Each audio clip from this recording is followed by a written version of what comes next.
Before Regular Show The Lost Tapes releases on the 11th of May, come with me to recap the most important episodes. We're finally here. The final episodes, the final arc of the original Regular Show series. Just like the previous video, for this one I'll be covering all 3 final episodes in one. But before we get into the final episode, there's an episode just before this titled where before all the main characters get ready and arrive on Lollyland for the final battle, they're all trying to cheer up Pops, who is stressing about having to fight Anti-Pops. And the way they come up with to cheer up Pops is to scan everyone's memories and put them onto a VHS tapes and bury them in the park as a time capsule. Now, no matter what happens, our friendship and all of our jolly good times will never be forgotten. Cool. The first episode of the final arc opens with Pops having a nightmare where he's fighting Anti-Pops and losing. But just before he is about to be defeated, a 2CB pencil appears in his hand and he wakes up screaming. Remember this scene because it's going to be very important for later. Throughout this entire episode, there isn't a fight between Pops and Anti-Pops. But instead, this episode just shows the history of Lollyland and all the previous fights that Pops has had with Anti-Pops on the tapestry walls on Lollyland. Meanwhile, Anti-Pops is on his way to Lollyland but is having transport issues and he ends up having to take an intergalactic Uber. And we get the funny bit of the Uber driver also being a DJ trying to sell his mixtape. Yeah, I've been doing this about 6 years, but this isn't like my main gig. DJing's what gets me out of it. Oh, hey, if you ever need someone to spin at a party... One of the things that the crew notices is that the fight between Pops and Anti-Pops has seemingly gone the same way every single time. And so Mordecai suggests doing something different to break the cycle.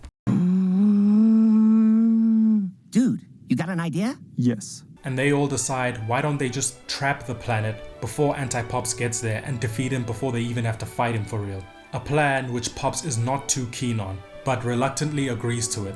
Oh, a sneak attack? That doesn't seem very sporting. And as Anti-Pops arrives, immediately the traps go off and they all bombard him with explosions and a roller coaster and all sorts of things. But all of it is useless because Anti-Pops walks out unscathed. That tickled. And I guess because of this, Anti-Pops gets very cocky and he just decides to give Pops a Sukuna kind of deal, in that if Pops can knock him over just once, Anti-Pops will concede. And once again, Pops reluctantly accepts his opponent's terms. Not his own, someone else's.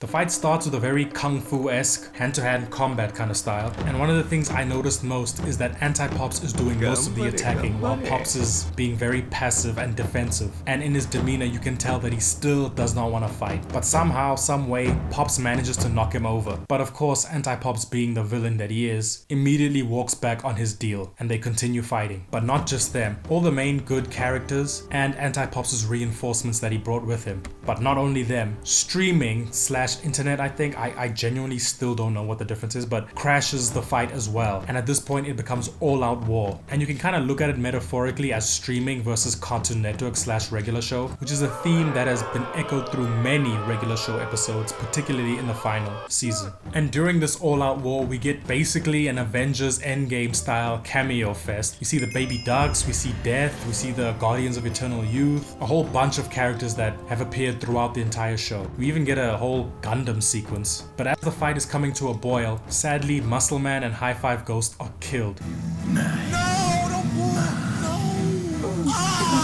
And this loss triggers Pops' transformation. And despite not wanting to fight this entire time, it seems the battle is heading towards the exact same conclusion that it did all the other times that we saw in the tapestry. And as the clash between Anti-Pops and Pops gets bigger and bigger, more and more characters start to die, until it's just Pops, Anti-Pops, and Mordecai and Rigby left. And as Mordecai realizes that we're about to approach the same conclusion that has happened over and over again, they race towards Pops and Anti-Pops to stop it. And boom, the second episode ends.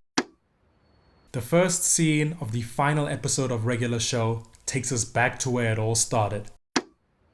And as Mordecai and Rigby up the Hulk Hogan doll again, there are a couple moments where at first Rigby, but also Mordecai later, start to realize that something's not right here. Wait a minute, I think we've done this before. And once they remember everything again, they immediately try to get back to the final battle. Luckily, in this very episode, they just so happen to have an infinite wish machine, the power. And they use the power to teleport back to the final battle. Take us to the moon, take us to the moon, whoa! Take us to the end, take us to the end, whoa! Won't you take us to the end? There's even a moment during this part of the battle where Pops goes into a black hole and he sees what I believe to be original storyboards of regular show, like the conceptual storyboards. And as he escapes, he flies through the letters that spell out regular show. This entire sequence is very reminiscent of that one Chowder episode, or I think The Amazing World of Gumball had a similar episode, the meta episode where the entire universe is eroding and being broken down to its building blocks like storyboards and writing notes. And it's during this moment where Pops remembers who he is. He finally decides he's not going to take suggestions from anyone else, but going to make his own decision. I know you all mean well, but I should have been listening to my heart this whole time. Pops decides to choose love instead of war. Instead of colliding fists with his brother, he hugs him instead and they both fly into a black hole. Pops sacrifices himself for the entire universe. It's very reminiscent of Avatar: The Last Airbender in the final arc, where Aang doesn't want to betray his principles as an air nomad and he doesn't want to kill Ozai, and he goes on an entire journey to figure out a way to beat the Fire Lord without killing him, and he does so. Him and Pops find their own way, true to themselves. This entire sequence kind of felt like a metaphor of losing a loved one. At first they're all fighting it, trying to find ways around it to beat it, but in the end, Pops dies anyway, but he dies with a smile on his face. Don't worry, Mordecai and Rigby. I know you're sad, but I promise this is a happy ending. Take care of each other. Goodbye. May not necessarily even be a metaphor for death and closure for a loved one, but for regular show, the show itself. After the battle, all the domes return back to Earth, and we get a montage of everyone moving on with their lives. Mordecai decides to go back to art school. Rigby starts a family with Eileen. Skips, Benson, and Pam are working at the park with new employees.